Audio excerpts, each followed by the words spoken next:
اچھا جی، اگر ہم یورپ کے ممالک کو دیکھیں، برطانیہ کو دیکھیں، ہم اٹلی کو دیکھیں، فرانس کو دیکھیں، جرمنی کو دیکھیں،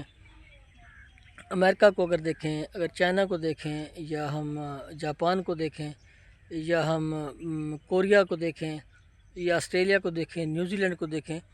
تو آنکھیں پھٹی کی پھٹی رہ جاتی ہیں۔ کتنا شاندار قسم کا انفراسٹرکچر انہوں نے کھڑا کر دیا ہے۔ اگر 100 سال پیچھے چلے جائیں تو ان کا انفراسٹرکچر کی یہ کنڈیشن نہیں تھی جو آج ہے، اور آج اگر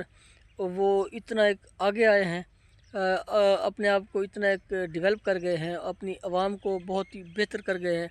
انہوں نے اپنا اگر ہیلتھ سسٹم بہتر کر دیا ہے، ان کا اگر آپ روڈ انفراسٹرکچر دیکھیں، اگر ان کا آپ ٹرانسپورٹیشن دیکھیں، آپ ان کے ایجوکیشن سسٹم دیکھیں، آپ کو لوگوں کا معیار زندگی دیکھیں، ان کو ہر چیز کی ایکسیسبلٹی حاصل ہے۔ وہاں پہ مہنگائی نام کی کوئی چیز نہیں ہے، پیسہ مضبوط ہے، عوام خوشحال ہے، عوام کا معیار زندگی بہت بلند ہے۔ اور دوسری طرف اگر ہم پاکستان کو دیکھتے ہیں تو پاکستان کی حالت اس قدر خوفناک ہے کہ لوگ 2 وقت کی روٹی کے لیے پریشان ہیں، لوگ بجلی کے بلوں کے لیے پریشان ہیں، روڈ انفراسٹرکچر ہے تو وہ تباہ حال ہے۔ آپ اوورآل دیکھ لیں تو کچھ بھی ایسا نہیں ہے جس کے اوپر ہم خوش ہو سکیں کہ کم از کم یہ چیز تو بہتر ہوئی ہے، کچھ بھی بہتر نہیں ہوا۔ اور وہ ممالک آپ دیکھ لیں کہ کتنے شاندار طریقے سے آگے نکل گئے ہیں۔ اس کی وجہ یہ تھی کہ جتنے بھی وہاں پہ لیڈران آئے، سیاستدان آئے، جتنی بھی وہاں پہ بیوروکریسی آئی، سیاستدانوں نے ایک بہتر طور پہ قوم کھڑی کی، قوم کو بتایا کہ آپ نے صرف اور صرف اپنا حق کھانا ہے، اور جو بھی آپ کو چیز دی جائے، جو بھی آپ کو فنڈز دیے جائیں، جو بھی آپ کو کام دیا جائے، آپ نے وہ 100% کرنا ہے تاکہ لوگ اس سے فائدہ اٹھا سکیں۔ اور ہوگا کیا کہ الٹیمیٹلی جو کام آپ کے ذمہ ہے وہ آپ بہتر کریں گے تو اس سے آپ دوسروں کو فائدہ دیں گے، اور جو کام دوسروں کے ذمہ ہوگا وہ اگر کریں گے تو اس سے آپ بھی فائدہ اٹھائیں گے۔ جیسے ایک ہیلتھ کے اندر بندہ ہے، وہ اگر ہیلتھ کا کام اچھا کرتا ہے تو ایجوکیشن کے اندر جو بیٹھے ہیں وہ اچھا کریں گے تو جو ہیلتھ والا بندہ ہے اس کو ایجوکیشن کے اندر فائدہ ہوگا۔ تو اسی طرح سے انہوں نے ایک قوم کھڑی کی، اور جب کہ ہمارے ہاں بدقسمتی سے کہنا پڑ رہا ہے کہ ہم سب لوگ ہی، عوام بھی ہم ویسے ہیں، سیاستدان بھی ہماری بیوروکریسی بھی، ہم سب لوگ ہی اس بس ٹائم پاس میں لگے ہوئے ہیں۔ اگر ہمارے ہاں اگر فنڈ ملتے ہیں روڈ انفراسٹرکچر کھڑا کرنے کے لیے، روڈوں کو بنانے کے لیے، تو اس میں کرپشن ہو جاتی ہے۔ اگر ہیلتھ کے اندر پیسہ لگایا جاتا ہے، گورنمنٹ دیتی ہے، تو وہ پراپر طور پہ نہیں لگتا۔ اگر ایجوکیشن میں دیا جاتا ہے تو وہاں پہ پیسہ نہیں لگتا، وہاں پہ کرپشن ہو جاتی ہے۔ تو پاکستان کے اندر جو کرپشن ہے بیسیکلی وہ کھائی جا رہی ہے ملک کو، اور اس نے تباہ حال کر دیا ہے۔ اس وقت جو پاکستان کی صورتحال ہے، پاکستان کھوکھلا ہو چکا ہے، تو لہٰذا پاکستان کو بھی اسی طرح سے ہی ایک قوم بننا ہوگا۔ تمام پاکستانیوں کو جس طرح سے باہر کے ممالک، جس طرح یورپ کے ممالک، چائنا کے لوگ، یا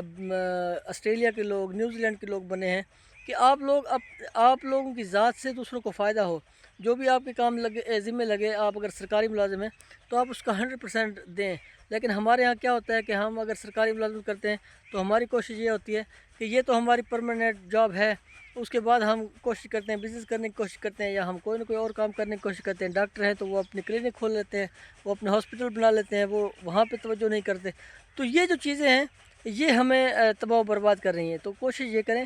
کہ آپ کی ذات سے فائدہ ہو۔ جو بھی اگر ٹھیکیدار اگر کوئی کام کرے تو وہ 100% پیسہ اس کے اوپر لگائے، صحیح معنوں میں روڈ کھڑا کرے تاکہ وہ 50 سال یا 60 سال یا 100 سال چلے۔ آپ باہر کے ممالک کا روڈ انفراسٹرکچر دیکھیں تو آپ کی آنکھیں پھٹی کی پھٹی رہ جائے گی۔ آپ وہاں کا ٹرانسپورٹیشن سسٹم دیکھیں، وہاں پہ آپ دیگر جو ایجوکیشن ہے یا جو بھی آپ شعبہ دیکھیں گے تو آپ کو حیرانی ہوگی کہ اتنا شاندار سسٹم ہے۔ یہاں سے لوگ، پاکستان سے لوگ وہاں پڑھنے جاتے ہیں اور وہ مثالیں دیتے ہیں کہ بہت ہی شاندار سسٹم ہے۔ تو میں سمجھتا ہوں جو چیز ہمیں خراب کر رہی ہے وہ کرپشن ہے، وہ بدعنوانی ہے، وہ ہماری ہیرا پھیری ہے، وہ ہماری بے ایمانی ہے، جھوٹ ہمارے اندر پھیل گیا ہے، غلط کاری ہمارے اندر پھیل گئی ہے۔ کون سا ایسا جرم ہے جو ہم پاکستانی ایز اے پاکستانی نہیں کرتے؟ تو میں سمجھتا ہوں کہ اگر ملک نے اوپر اٹھنا ہے تو سب کو ایک قوم بننا ہوگا، چاہے وہ سرکاری ملازمین ہو، چاہے وہ پرائیویٹ سیکٹر ہو، سب کو مل جل کے ملک کی ترقی اور خوشحالی کے اندر کردار ادا کرنا ہوگا، اور کرپشن جیسی اور ہیرا پھیری جیسی اور بدعنوانی جیسے جو معاملات ہیں اس سے کنارہ کشی اختیار کرنی پڑے گی، اور نیک صالح انسان بن کے، اور جو بھی کام آپ کے ذمہ لگے ملک کی ترقی اور خوشحالی کے حوالے سے جتنا بھی آپ رول پلے کر سکتے ہیں آپ رول پلے کریں گے تو آنے والے 10 سالوں میں، 20 سالوں میں ہمارا ملک بھی یورپ کی کسی بڑے ملک کے برابر آ سکتا ہے، چائنا کے برابر آ سکتا ہے، یا جاپان کے برابر آ سکتا ہے، یا آسٹریلیا کے برابر آ سکتا ہے۔ تبھی آ سکتا ہے جب ہم ایمانداری سے، نیک نیتی سے، خلوص نیت سے ملک پاکستان کو سوچیں گے، تب ملک آگے ترقی کر سکتا ہے۔ ادروائز تو پھر یہی حالت ہے، اور پھر اگر ہم نے اپنے آپ کو نہ بدلا، بحیثیت قوم ہم نے آپ کو چینج نہ کیا، تو پھر ہمارے حالات اس سے بھی اگلے 10 سالوں میں یا 20 سالوں میں اور بھی خراب ہو جائیں گے، اور پھر ہم پھر بھی ایسے ویڈیوز بنا رہے ہوں گے، اور ہم اپنے آپ کو ہی مورد الزام ٹھہرا رہے ہوں گے کہ ہم نے ٹھیک نہیں کیا، ہماری گورنمنٹ نے ٹھیک نہیں کیا، ہمارے سیاستدانوں نے ٹھیک نہیں کیا، جس کا جو کام تھا وہ پراپر طور پہ نہیں کر پائے۔ تو کوشش کریں جس کے ذمہ جو کام ہو وہ پراپر طور پہ کام کرے، انشاءاللہ پاکستان ایک دن ضرور ترقی کرے گا۔